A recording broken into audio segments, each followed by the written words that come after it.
Cette actualité vous est présentée en collaboration avec Cryptost Research. Ayez un temps d'avance sur le marché crypto en rejoignant notre communauté premium.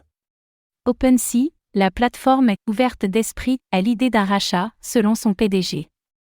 Dans une interview accordée à DL News, le PDG d'OpenSea a indiqué que l'entreprise était ouverte à l'idée d'une acquisition, que ce soit la sienne ou celle d'une plateforme concurrente. Revenons sur ces propos, ainsi que les performances de la marketplace de NFT.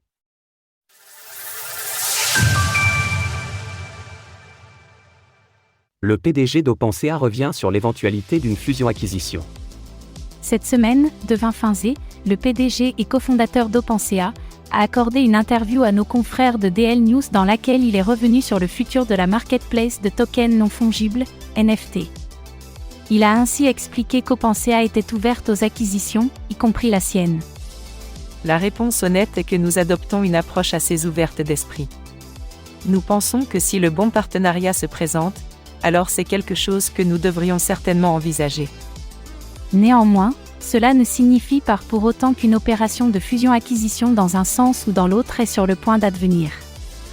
D'ailleurs, l'intéressé a aussi précisé qu'OpenSea n'avait aucun projet en cours et ne faisait actuellement pas de recherches actives. La concurrence féroce de Blur. En l'espace de 2 ans, OpenSea a dû faire face à 2 défis majeurs, un bear market qui a causé l'effondrement des volumes sur le marché des NFT et l'arrivée de la plateforme concurrente Blur.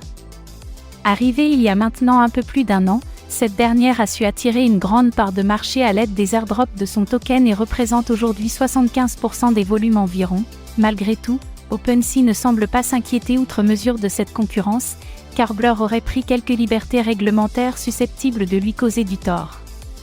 OpenSea assure la sécurité des utilisateurs en supprimant toute collection frauduleuse ou problématique. Nous venons de remarquer que Blur a en quelque sorte pris de nombreux raccourcis en ce qui concerne son approche juridique et réglementaire.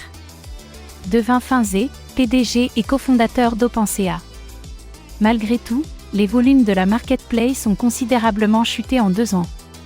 Tandis que le mois de janvier touche à sa fin, la plateforme a collecté près de 2,9 millions de dollars de frais et 3 millions de dollars de royalties, là où ces mêmes valeurs étaient de 123 et près de 269 millions de dollars en janvier 2022. Bien que ces performances aient de quoi interroger sur la pérennité de l'entreprise, Devin Finzé est également revenu sur la vague de licenciements menée en novembre dernier, qui a vu le personnel d'OpenSea divisé par 2.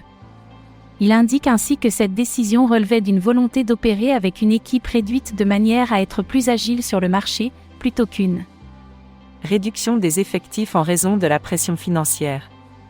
Ainsi, sous réserve que la hausse du marché se confirme et se propage durablement au secteur des NFT, il sera intéressant d'analyser les prochaines performances d'OpenSea. Source: DL News, Dune. Retrouvez toutes les actualités crypto sur le site cryptost.fr.